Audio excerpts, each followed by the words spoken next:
Made me think about everything that you can feel is inside of your heart. What I need for you to do right now is spend the next hour relaxing, stop your day before you go into 12 o'clock. That's no charge to close your minds, open your hearts, and relax and go on this journey with me. It's a beautiful place that you're about to go. Because I want to make you feel, I want to just open you up and think about some things you never really thought about. Right now, the Wolfkeeper. Come on. Good morning, y'all. Come on. It's the Wolfkeeper show. Get ready. Come on, let's go. Yeah. Woo. Yeah. It's the Wolfkeeper show. Your boy, Ferdinand Sanzori. Yeah. Chanel Canal. My boy, I'm going Scott somewhere rocking with the Donkey Dogs. Denzel's in his house. Check it, check. And for all the people out there that love us, we love you back. Thank you all. Get ready for an amazing show. For the Wolfkeeper. Get ready. Here we go.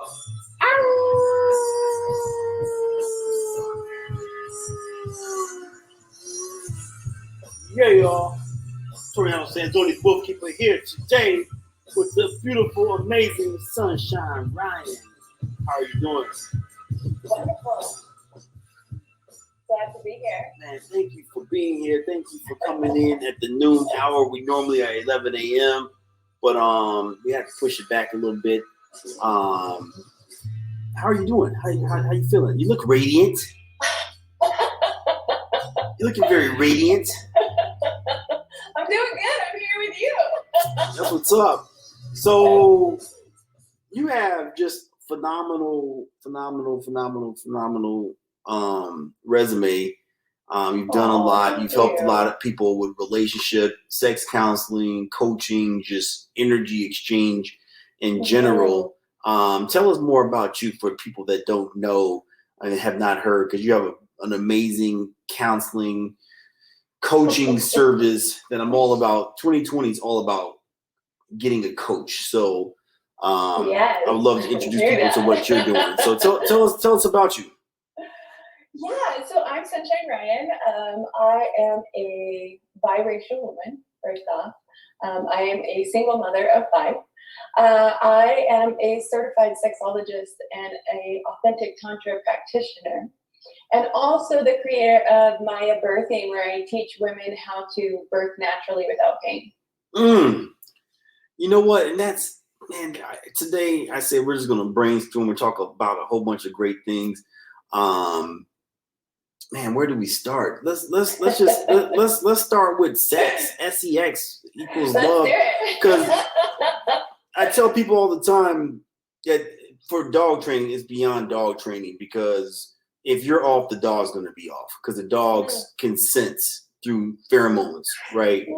Like what's happening in your life. Right. So if a person's sex life is off, then that can transfer over to the dog, because say they haven't had sex in a year or 2 years, 3 years, 4 years, 5 years. I mean, and so then the touch, I have no scientific proof to support this, but my theory is that the touch from a person that has been abstinent of sex and then they're hugging on that dog is going to be different, which is going to change that pheromone bonding, that relationship. So a lot of sex, maybe the dog just gets a little pet. Oh, good boy. Or throw the ball. Medium sex, he might get a little bit more hugs. Like, oh, I love you, buddy. But like no sex at all. I'm like, you're my buddy. I need to like express this towards express this towards something, transfer that something. But I think like in the days of COVID right now, I'm seeing a lot of people that, are having challenging parts with their relationship due to isolation, and that's manifesting in the dog. What are you seeing right now? Yeah, so So let's get back just to sex in general, just to sex. And then what does that mean? So like the attachment, where I like to go is back to the self, right? Mm-hmm. So if I don't feel satisfied in my own being with my sexuality, then that's going to show up in every single aspect in my entire life. Mm. And so I currently don't have a partner. And so the time stream, like 1 year, 2 years, 3 years, doesn't really matter to me. What matters is if I'm running that sexual energy through my body. So I don't actually need a partner to be sexual within my own body, because I have these beautiful hands. And they turn me on, right? And so I can turn on my sexual energy, and I can flow, and I can be in my power, and I can glow from that. And so that is what I'm transforming out into the world. Not so much a sexual partner, but if you have a sexual partner and the sex is really good and it's invigorating you and it's bringing you to life, like that's what we want. We don't want crappy sex. Mm-hmm. We don't want, also in our own touch, like we don't want crappy self-touch. Like we want things that are going to turn us on and nurture us and help us grow. Wow. Now, you know what? That's super. I love that you said that. I'm glad that I said that if a person hasn't had a partner, because a lot of times we do associate not having a partner with not being able to be sexual, which, as you said, that touches all aspects of our life, and we're not tapping into that power. But a person can tap into that power by themselves. And in my profession, they can then change the energy of their animal if they're able to change the energy of themselves without a partner. But that's really hard for people to get to the point of saying, like, I don't need a partner. I think, isn't that easier said than done? It is really hard because a lot of people get attached to the idea of being lonely. And so there's like this desperation that comes along with it, and the idea that nobody loves me, nobody wants to see me, nobody wants to be with me. And so there's a lot of self-punishment. And so what I do is I awaken your soul and like your truth, and I bring it back to you. Like, why do you really feel that way? Why do you think you're lonely? Like, if you tap into your ancestral line, you're going to know that you're never lonely, and that you're always held, and that you're always going to be in that comfort and in that zone with whoever needs to be with you. So I always feel really connected, right? I never feel alone. And so that's a really hard concept for people to grasp onto. So what I like to do is just start to awaken what is holding you down.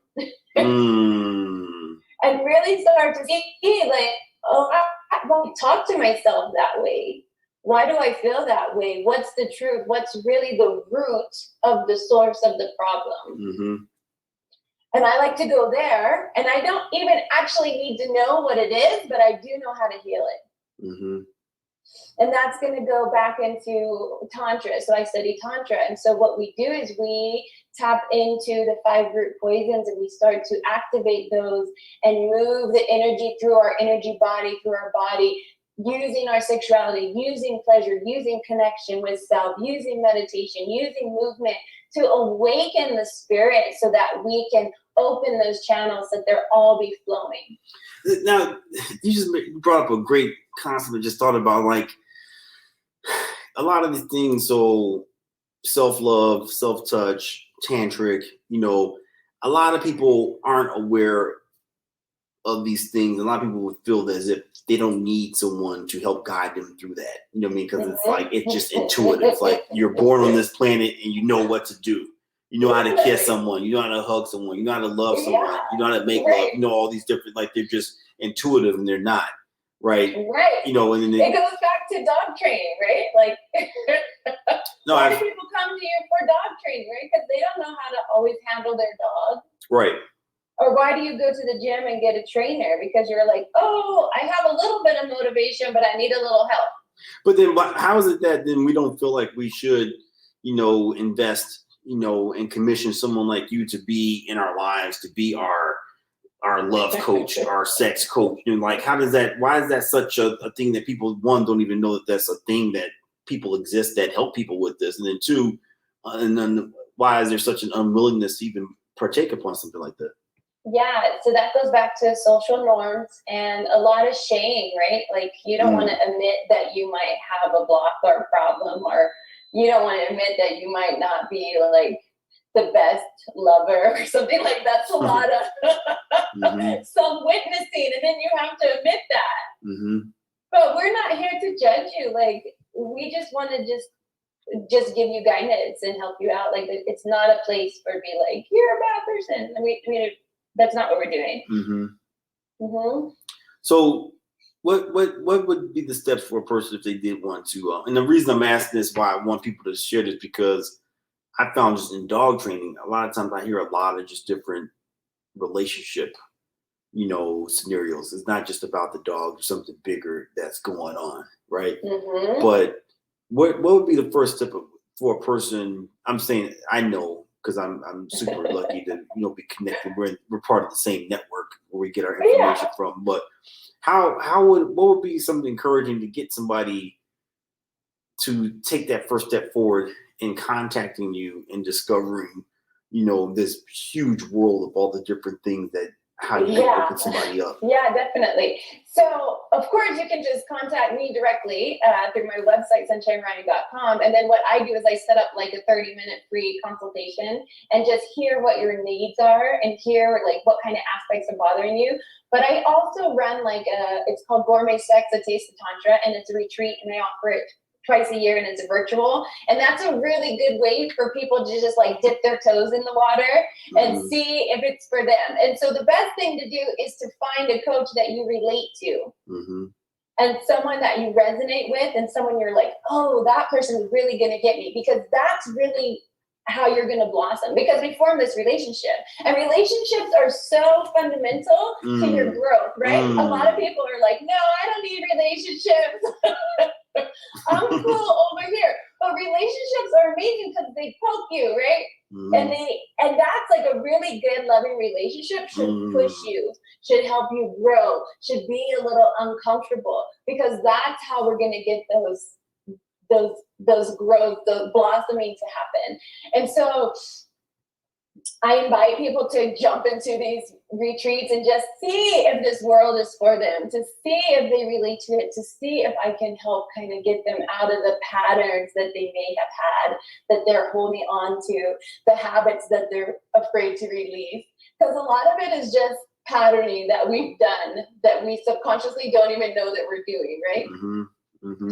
And then what would you, because then I want to just kind of segue into people of color, because we have just love and sex, right, which is its own thing by itself that all humans are dealing with and struggling with.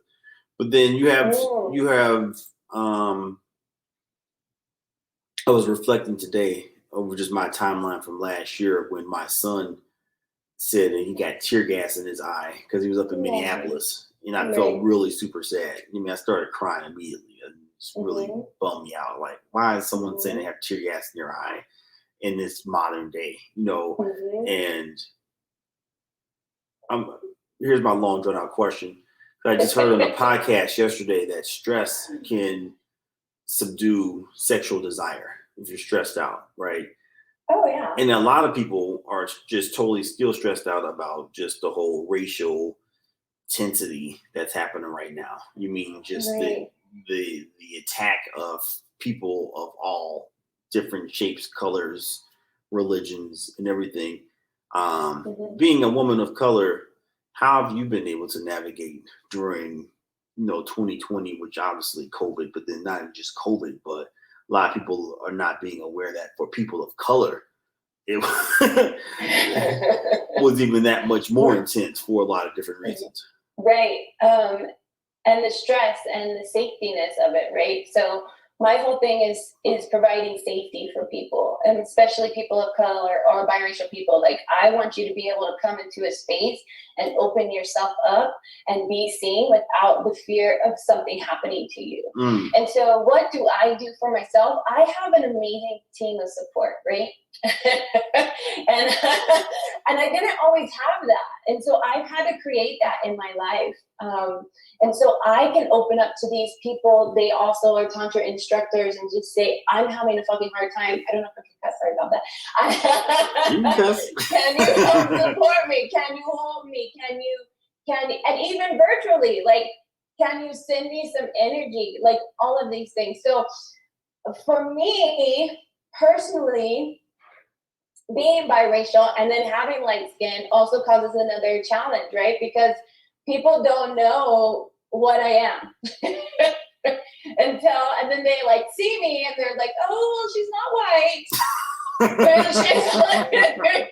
And it's just like, what are you? So I'm constantly in this like zone of this unknown place, right? And so it's kind of this void space. So what I have learned over time is that I can walk on both sides of the spectrum, and then I can also stay right in the middle. And so it's kind of like a tragedy and a superpower at the same time. It's kind of like being seen but hidden at the same time. And so I kind of use it and go back and forth for whatever I need to accomplish. Now that has to be super stressful with people's. Do you get that quite often? People saying, "What are you?" I get that all the time. And when you say all the time, what is that? What does that mean? Comments that I get a lot is like, "Oh, Sunshine, you don't have to worry. You're not dark." Wow. or Sunshine, you don't really fit in here, but why don't you go find your people? Right. Just like people don't realize what they're really saying. Mm-hmm. And so it's a constant thing, but I've grown up like that. So now that I'm older, I know how to just bounce. Like, right. Yeah, people can be rude. and that's so interesting, because a lot of people are thinking that this just all happened now, 2020 with George Floyd. A lot of different things have been exposed. Yes. But then there's people that have been dealing with that in the beginning of America. I'm talking about now, just obviously like black, white issues in America that I feel like due to COVID, due to George Floyd, they're finally coming to a head, where you might have someone say, hey, you know what? You're fine because you're not black. If they're assuming that you're not black, and then they might start saying something that's like totally off the chain. You mean like this year alone, I don't think I've ever heard the N-word as much ever in my entire life until I realized I didn't really know racism. I thought I knew racism, but I found out last year that I really didn't know it to the extent that people were thinking certain things on their minds.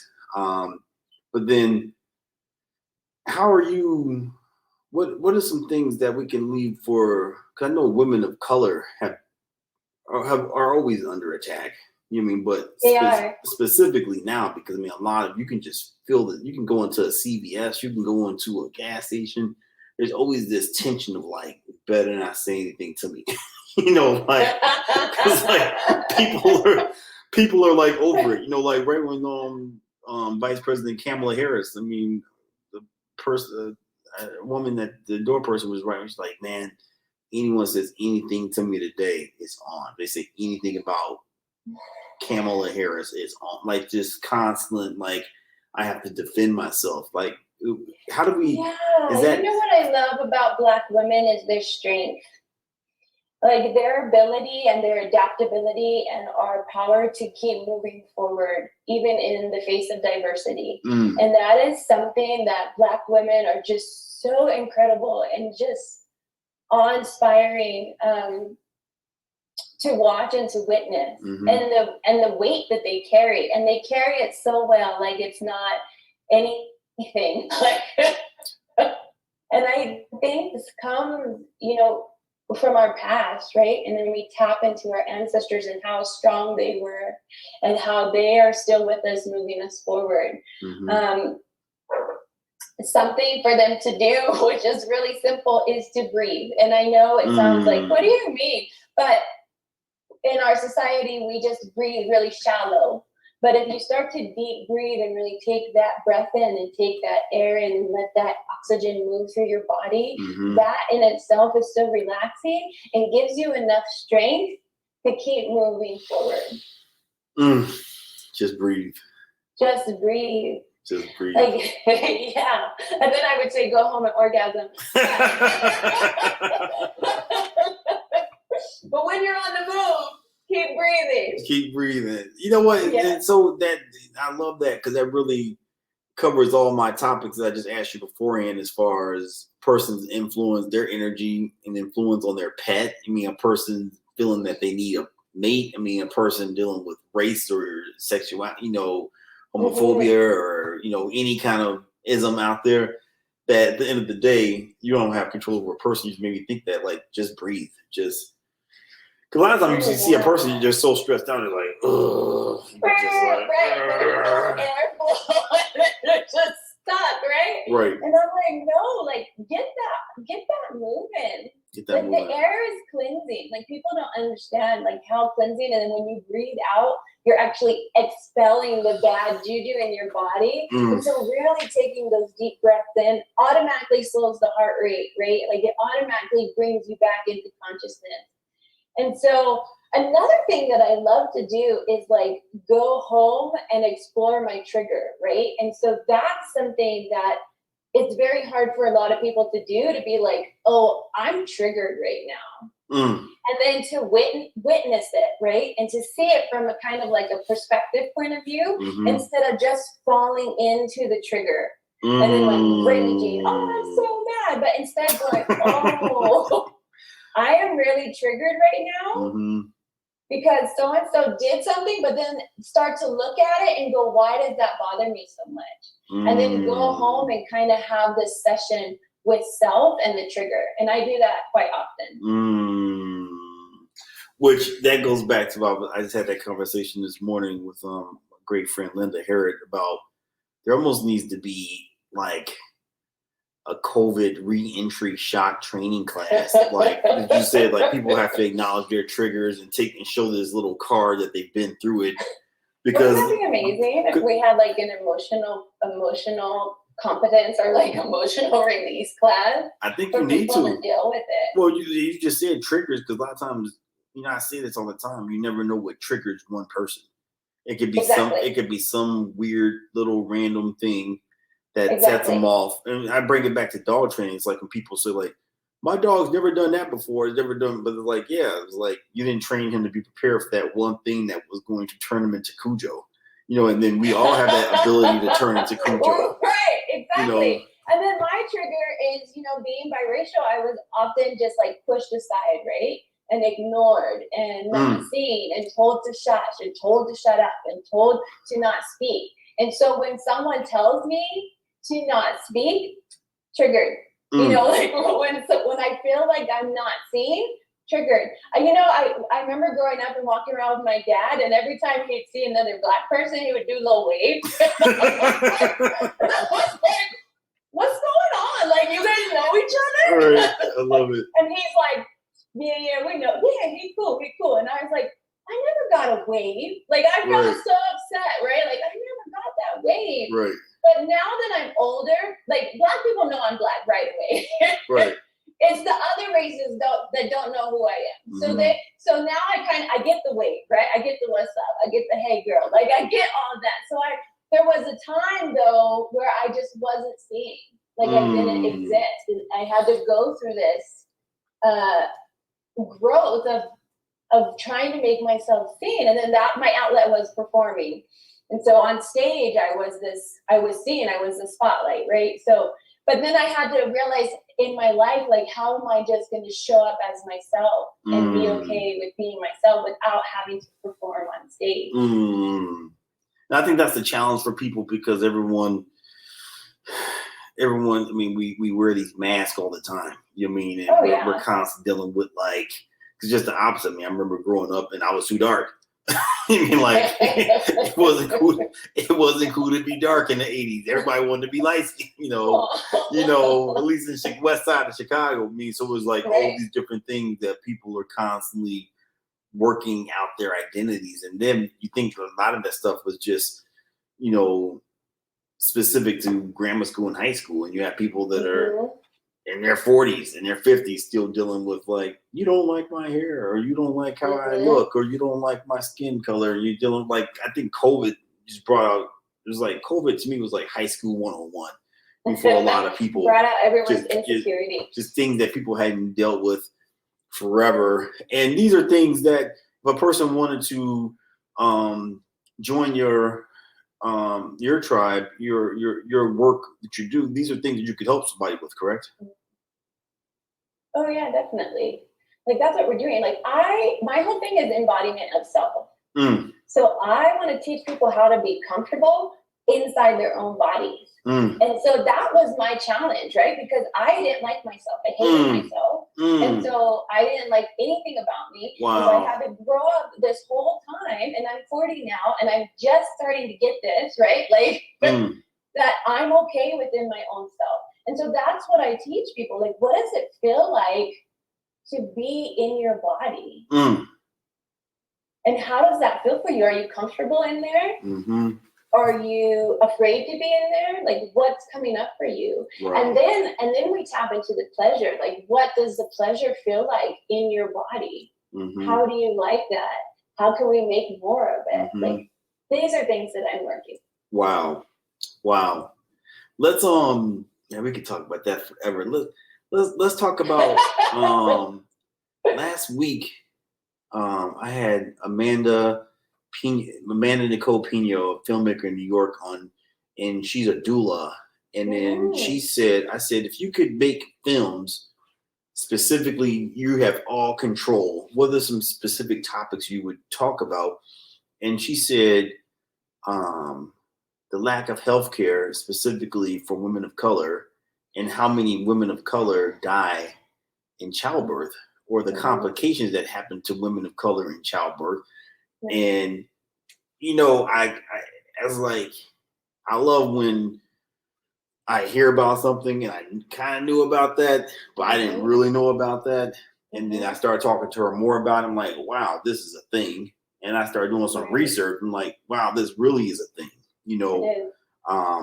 which made me super sad. Like, can you touch upon that? Like, why is it that this isn't like just common knowledge of like women in color in childbirth?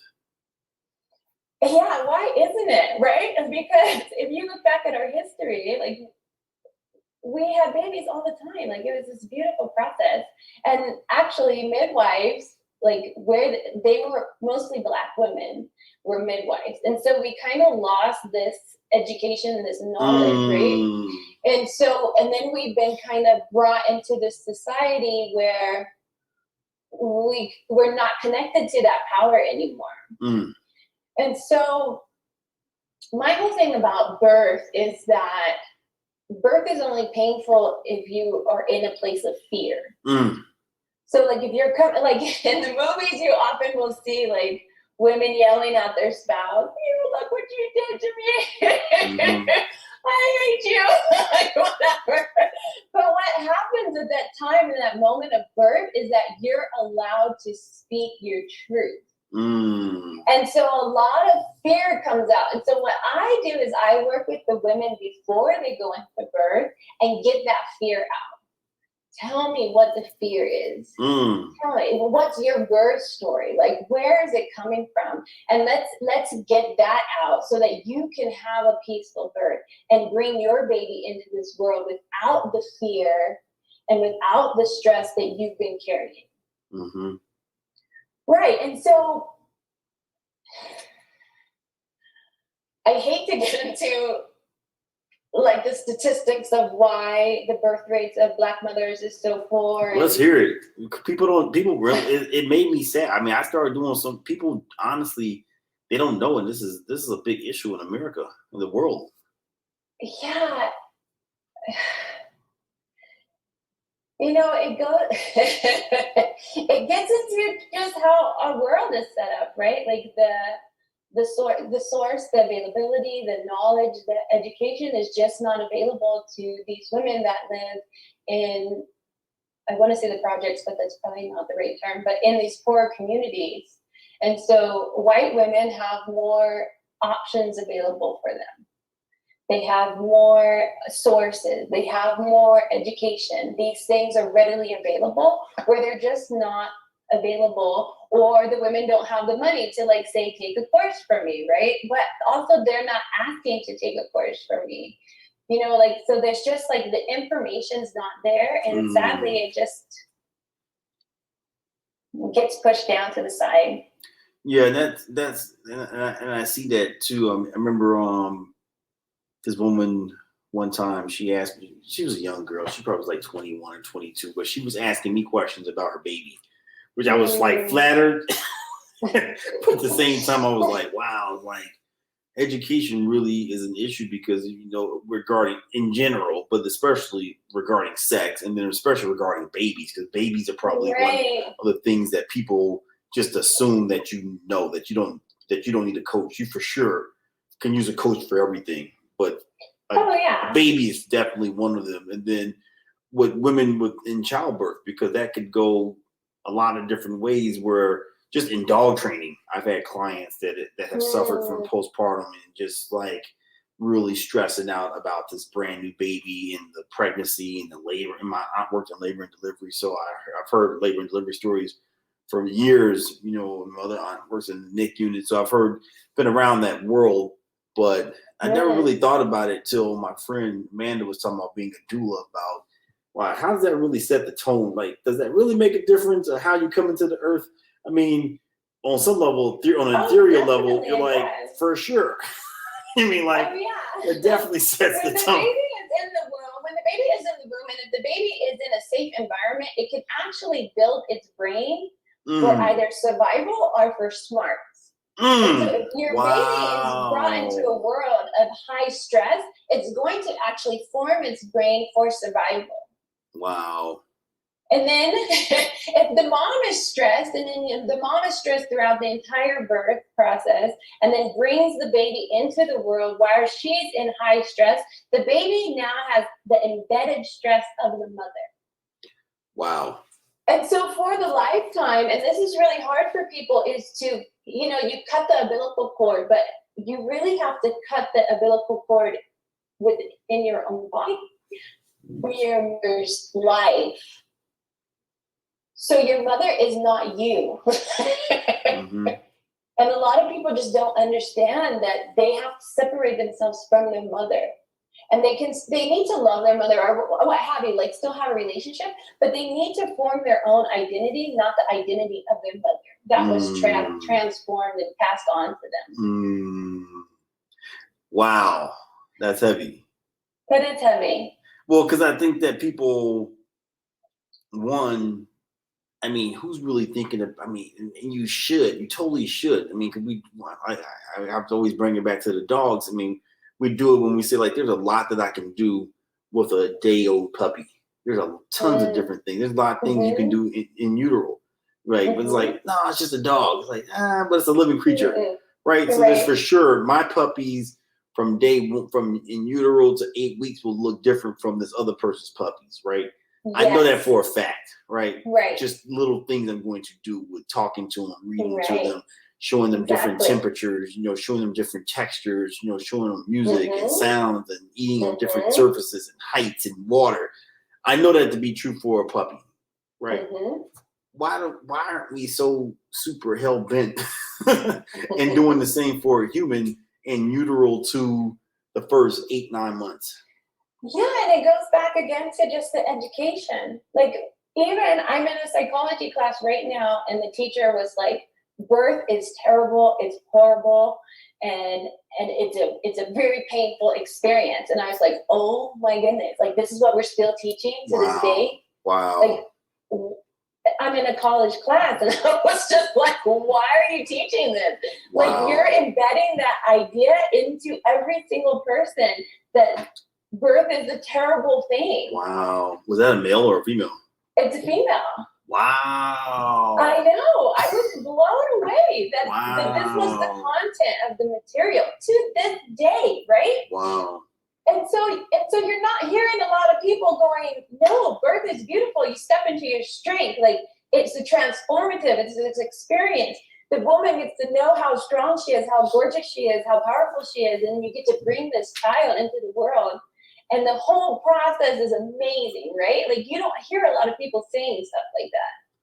No, you hear them saying, I have one child and that's it. It's over. Done. Yeah, like, no, I've had 5 children. I'm just like, no, pop them out. No, but but I put myself in a really good space. Like I brought soul into it. Like I love to dance, so I danced my children out. Like I love it. I danced my children out into the birth. Like that's what it's supposed to be. Like, and then it goes back to the sex. Like, how did you get the baby in there? Right? Like, how did you get them in there? You should be moving your body in the same way. Right. During the whole thing, while you're pregnant and as you deliver. You know, kissing is going to bring the oxytocin, which is going to make the delivery better. Touching the nipples, like all of these things are going to make the delivery that much better. But no one is told that. No one talks about that. No one talks about it. What if you had an orgasm during birth? Like, how pleasurable would that be? Right. And women are like, why would I do that? Why would you not do that? Right. How did you get the baby in there? Right. Now, I know you talked about that orgasmic labor. Mm-hmm. Is that the term you used? I know. Well, mine is called Maya birthing. So what I do is a little more like I use some hypnosis and I use some mantra and I use some tantra. And then I let the woman decide if she wants to go into like full orgasmic mode or if she just wants to be really still or if she wants to bring that like musical aspect into it. Like whatever is real for her, I want her to bring it into if she wants to get real tribal during birth, then let it get tribal. Like bring it, like bring who you are to that child. But then is this also too with the concept of no drugs, no epidurals or anything? Yeah, no drugs, no epidural. No drugs. Just completely just natural, just let's get this baby out. You don't need them. No. Wow. That's because your body produces all the pain relief that you need. Wow. Your body is made for pleasure. Your body is made for birth. A woman's body is made for it's made to function that way.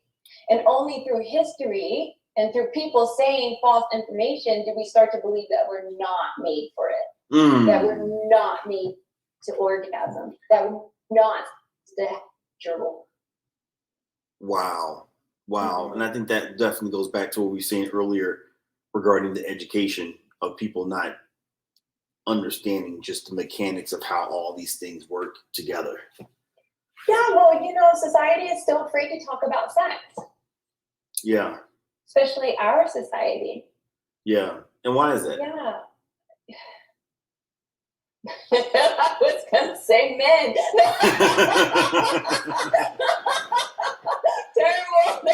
And then men, they're repressing us. But there's so many reasons, right? It goes back to the patriarchal. It goes back to just the churches, like everything that has formed our society has made it this way where we're kind of still in this very, oh no, sex is not pure. If it's not pure, it's not real. There's only one person in the world for you. Like these ideas, these very concepts still playing a very integral part on how our society is growing. Right. Although it is changing, women are becoming more embodied and they are standing up for their own sexuality, but they're taking a lot of fire for it, right? Yeah, no, for sure. And so, so those women that are like, no, I'm sexual, I want to be in my sexual power, like they're very strong women because they take a lot of heat. Now, but was that standing in your sexual power, does it also mean like professional wise too, like my energy, if for a woman, meaning like my career has to be this, alone my sex has to be this, or is that the two totally different or those separate? So all of that, I believe that all of that is superficial, right? Like there's this right now there's this big push for women to be very spiritual and very successful and very together and to have these perfect bodies and to do all of these things, right? But no. Like I want you to embody yourself. And what does that look like for you? And so I think I am very successful, but to maybe some people I'm not, right? And so I feel it in my body that I am successful. And I think that matters more than to what it looks like on the outside world. And so I think when you embody your sexuality, it just means that you're tapped into this life force, like this life force creation energy. And it's the same creation energy that I could make a child with, but I'm using it to power my life on a daily basis. Wow. And I totally get that concept. That's why I would strongly thank you for everyone that's watching. out there. So DJ So Supreme, my aunt Stephanie Beaver, CJ Robles, D Howard, and everyone else that is on. This is kind of like my own little private podcast right now, as if no one is watching, because it's blowing my mind, because one, I feel blessed that I have coaches and I have people that can share and reciprocate these conversations with, such as yourself. Yeah. That being one, but then two, it's like I don't know what to say other than to tell people that they need people like you in their life, because you can't navigate all this by yourself. You can't navigate, sex relationships, how to deal with work issues and things of that nature because someone says something to you, things, childhood trauma, wanting to have a baby, actually having a baby, birthing the baby, all those different, we don't like, like that's such a, I'm always looking for new ways to encourage people to invest in themselves and get a coach. But then what's your punchline? Or not a punchline, what's your outreach to tell someone that's watching this, and to like, this is why you need a coach? Because I'm just listening to you talk, I'm like, wow, that's a lot of information. Like, I need to go back and just listen to this myself. But how do we get people to get coaches?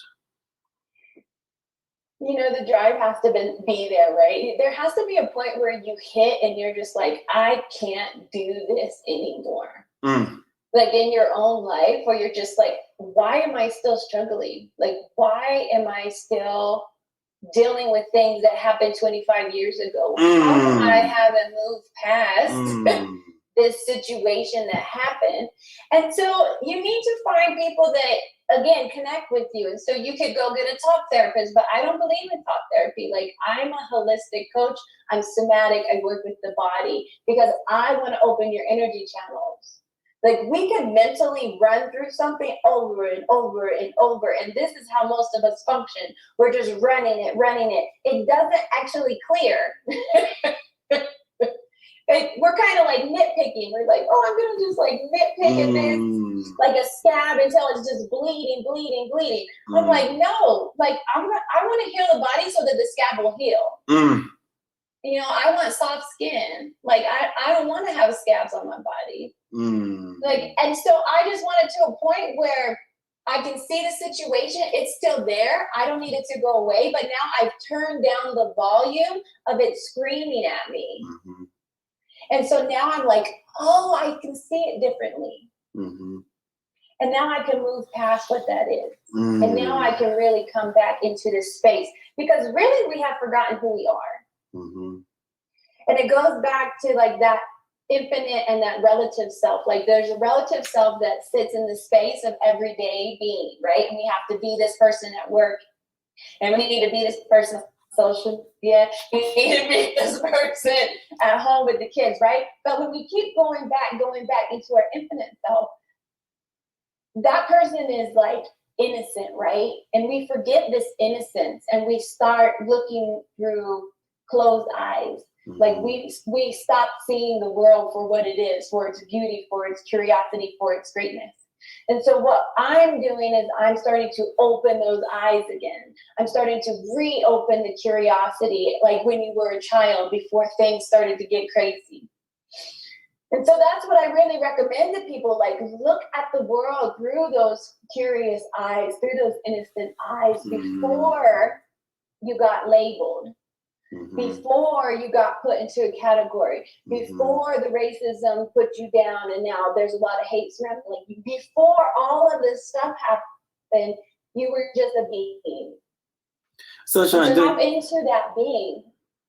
Well, you just made me think of something too when you said it's like the person that's picking at the scab. Like they're constantly replaying, they're constantly going back at it.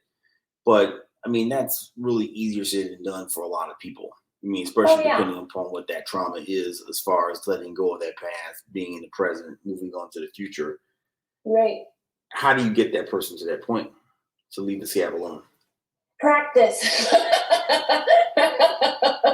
It takes practice and it takes awareness. So what I teach in tantra is awareness, right? So the awareness of the pattern. or the awareness of the habit. So once you notice the pattern, you can then break the pattern. And I hear that quite often, the pattern. I always hear that, the pattern.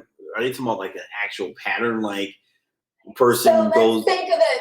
This is a good way. So like, let's think, just changing the wording in your thoughts. Say you make a mistake, right? At work or wherever. Okay. And so you have two ways to talk to yourself. Why am I so stupid and why do I always do that? Or that wasn't the best decision. I probably should change my choice next time. So one blames you and the other one just blames the action.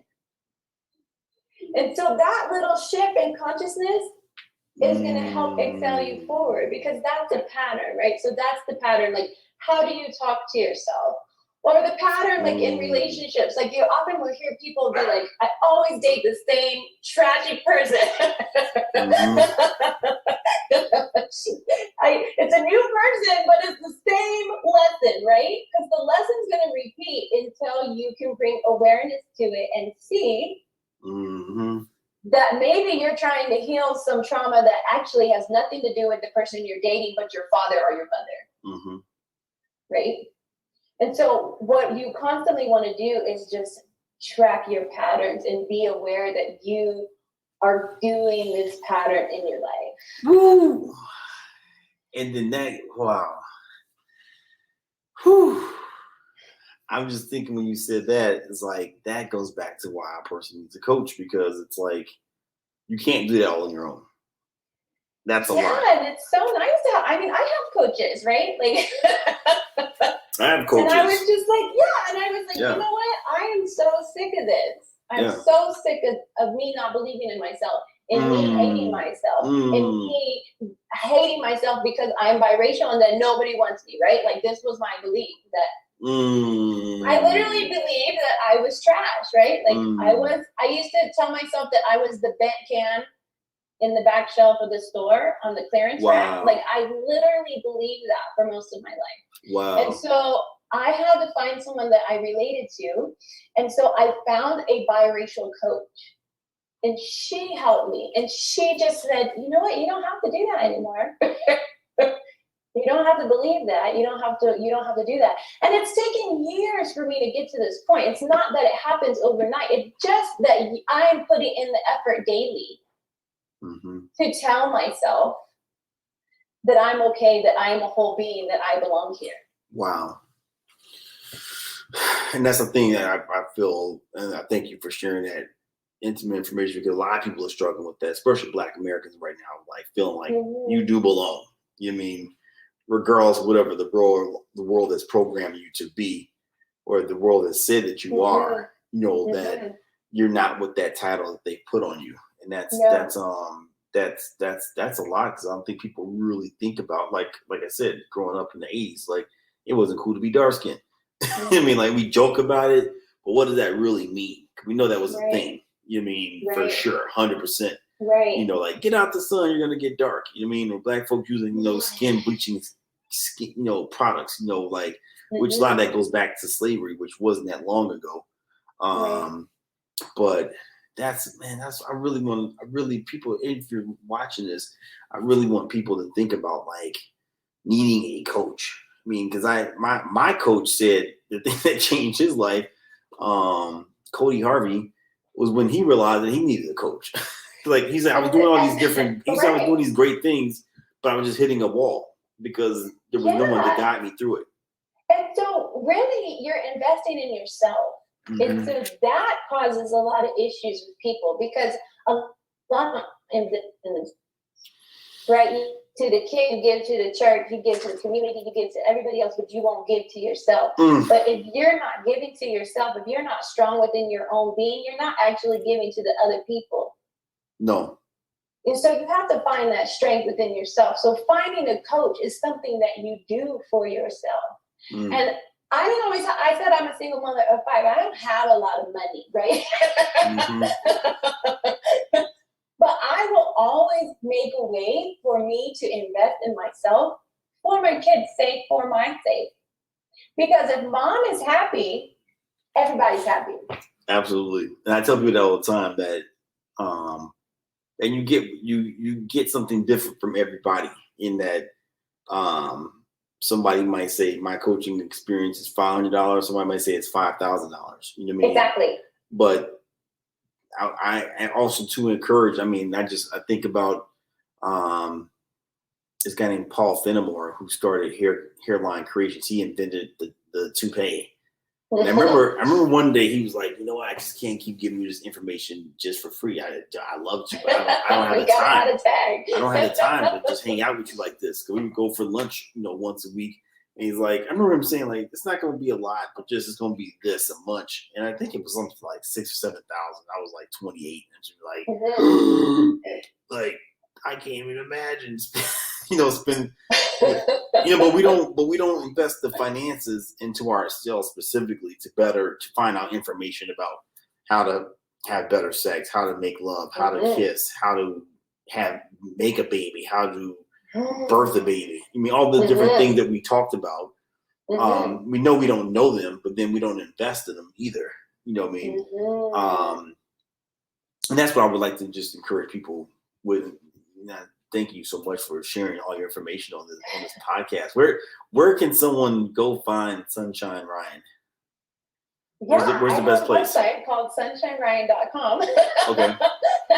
And then I'm on Facebook and Instagram under Sunshine Ryan Tantra. Okay. And so I offer classes that are cheaper, and they're just like one-time classes, and you can come and get information that way. Or you can come to my virtual retreat, which is a little bit more expensive, but it's 4 days of like so much information. It's worth a lot of it's great. And there's 11, I think I have 11 instructors on the next one, which is amazing because you get all these different people to see who you really vibe with. And then of course I have private classes, which are more expensive, but I offer a wide variety of prices because I know that people struggle.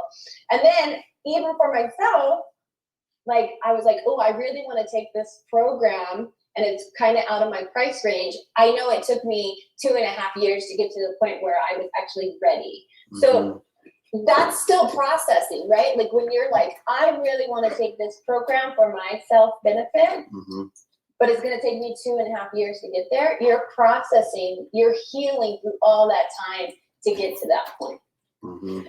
And so just keep that in mind. And that's a good point too, of like even people having goals of seeing like, I might not have the money right now, but it's on my radar. You mean as far on my radar. And then too, just researching too. Research. Yeah, because look, we're on here. This is free. This is free, right? Damn. Right. No, seriously. Yeah, podcasts are amazing. Like turn them on, listen to them. Turn them on, listen Watch to them. Watch your YouTube videos. Do all of these things. Real talk. And thank you to my whole team, Rejoice, CJ, and the whole squad. Because we're about 150 podcasts in. But that started because during COVID, I started watching podcasts and started learning all this just information. So go get it. It's out there. It's totally free. Definitely. Just with Tantra, be a little careful. Right. Some of the moves are advanced. Right. This is why I recommend a coach. Right. This is why I recommend a coach. Right. There's something called $1 million point, and then there's a $1 point. They're very close to each other. Right. Call Sunshine. One brings ecstasy, right? Right. Wow.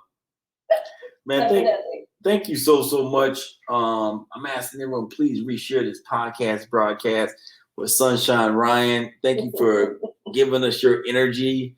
I definitely will be sending people that way. We're gonna have to bring you back soon. We gotta keep this conversation going and all this energy, like for real, because people need it. People really. I'm just gonna end on the note of saying, like, man, if your relationships aren't right, it's really hard to go forward with anything else, business, children, whatever else, and get started that, as you said. Start right here. Start right here. Rub your own chest, love your own heart. Right. Start right there. Man. Thank you, Sunshine, so much. As I always say, Share love, be loved, and give love. I'm Toriano Sanzoni, the Wolfkeeper, along with Sunshine Ryan. Thank you so much. Ciao, ciao for now. Thank y'all.